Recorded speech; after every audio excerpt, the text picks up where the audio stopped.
Procesamiento de materiales compuestos.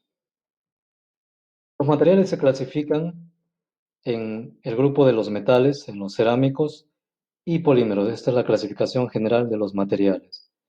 Un material compuesto es aquel material que está constituido por la combinación de esos grupos. Un material compuesto se caracteriza por tener en su constitución interna una matriz y un refuerzo. La matriz podría ser una matriz metálica, una matriz cerámica o una matriz polimérica. Y según ese tipo de matriz se lo va a clasificar de la siguiente forma.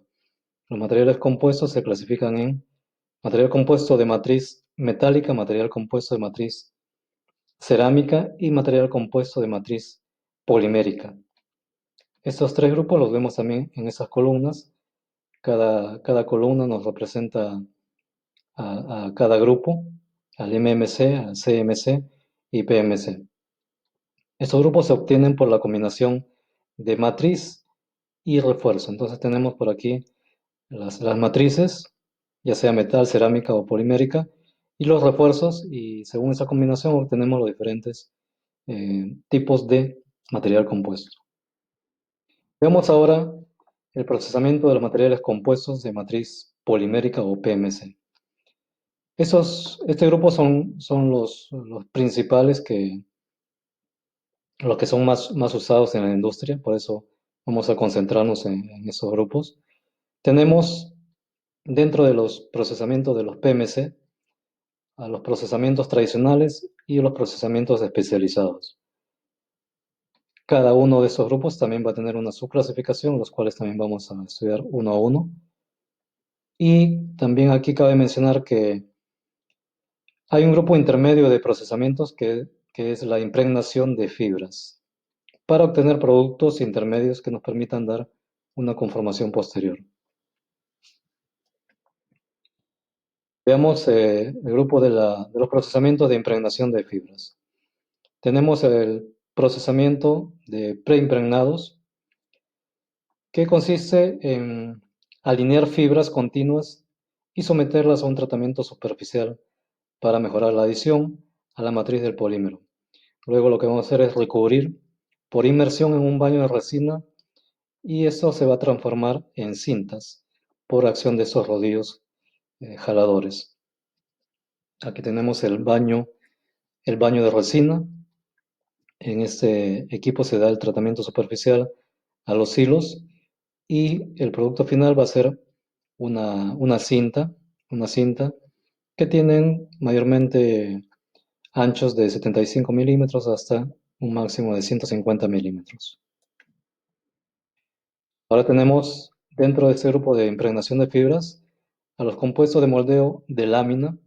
Esos compuestos o materiales compuestos se obtienen a partir también de hilos continuos. Estos vienen de carretes externos, las fibras, y van a ser cortadas en esta parte. Son trozadas y las partes de los hilos cortados van a caer en esta banda transportadora, la cual contiene una resina y se va a combinar la resina con las fibras o con los hilos continuos y van a ser luego traccionados o jalados por estas bandas de compactación. De esta forma se conforman lo que son las láminas y se cortan de acuerdo a la medida que se requiere. El compuesto de moldeo volumétrico, esta conformación nos da como producto final a lo que se llaman las palanquillas, que son una especie de barras que tienen un diámetro aproximado de 50 milímetros o 2 pulgadas. Estas barras también son productos intermedios, no son productos finales, y las vamos a usar en otros procesamientos.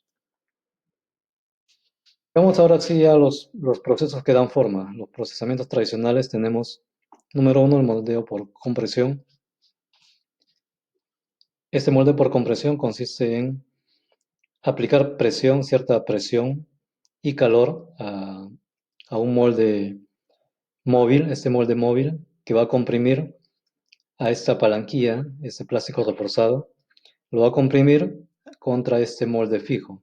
De esta manera vamos a obtener un producto ya conformado, el cual pasa a un posterior o final tratamiento, y de esta manera se obtiene por compresión un producto como el que vemos en esta parte final.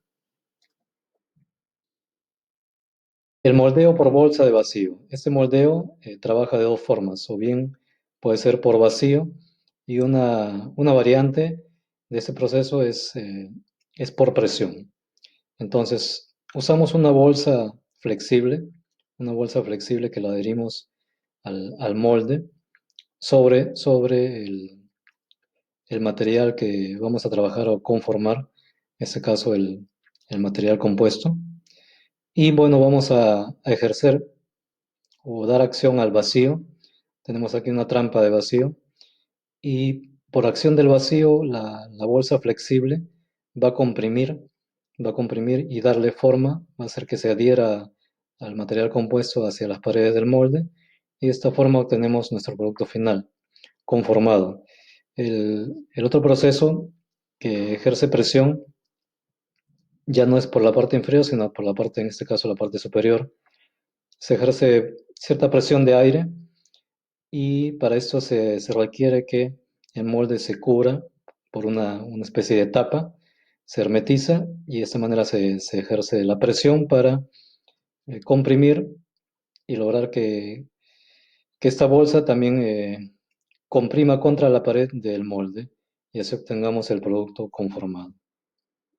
El moldeo por contacto. Este moldeo por contacto nos permite también dar forma a nuestro material compuesto, que lo podemos hacer de dos formas también, por rodillo, bueno, sería una forma manual, con rodillo o brocha, y la otra forma es por aplicación de aspersión o por rociado.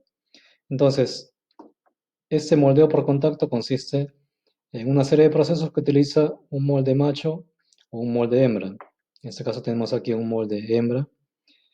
De ahí que, bueno, se le conoce pues, ¿no? como procesamiento en molde abierto. Los materiales que se aplican en capas y el refuerzo se impregna con la resina al momento del moldeo. Es lo que explicábamos que se va a aplicar por medio de estas herramientas, tanto la resina como las fibras, adhiriéndolo con diferentes sumas de capas hasta obtener un espesor deseado. El moldeo por transferencia de resinas.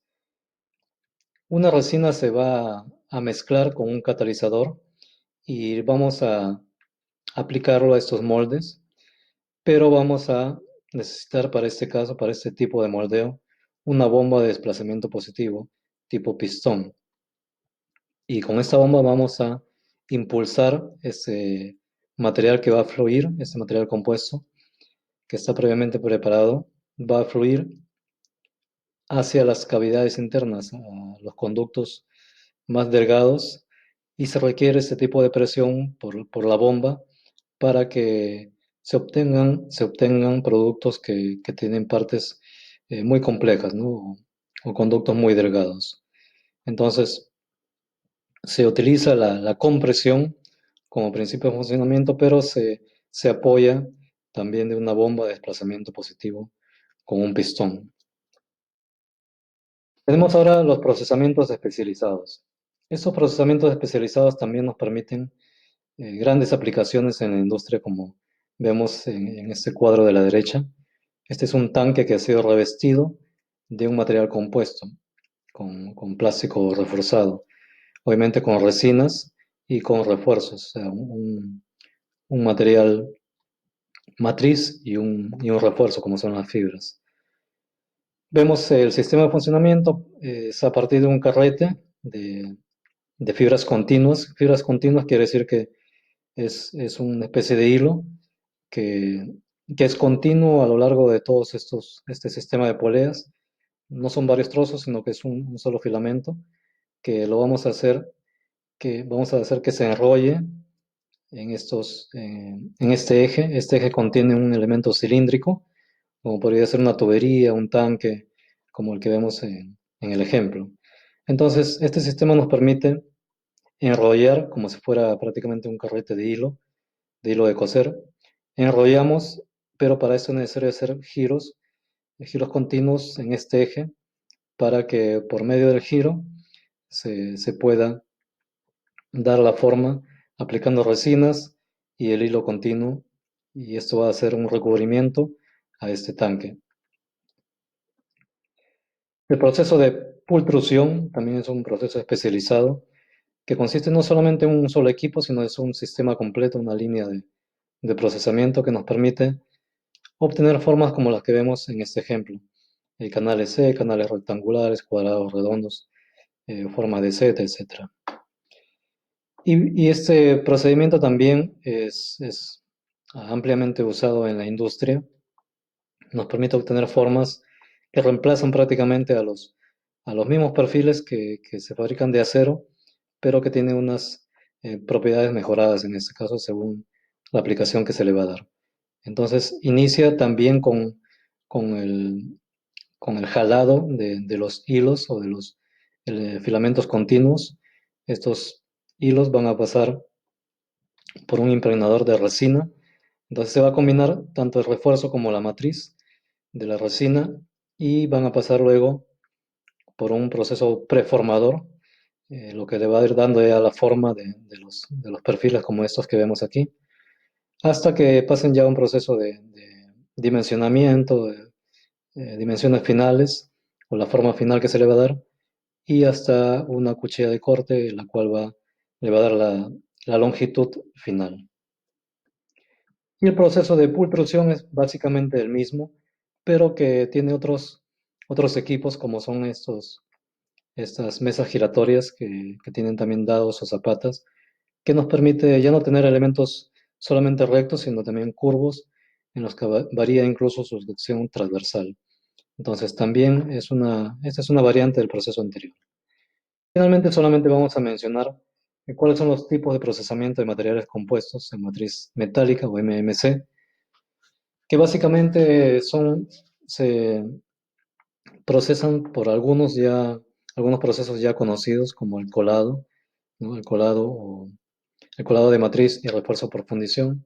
Tenemos entonces el procesamiento de fase líquida y el procesamiento de fase sólida, que sería la metalurgia de polvos, que también hemos estudiado en procedimientos anteriores, y el procesamiento de dos fases, líquido o sólido, que se da por atomización de rocío y por deposición.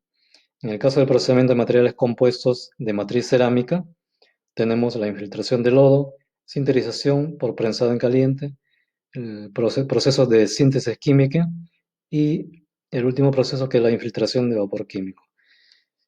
Y de esta manera hemos culminado nuestro estudio de los procesamientos de materiales compuestos.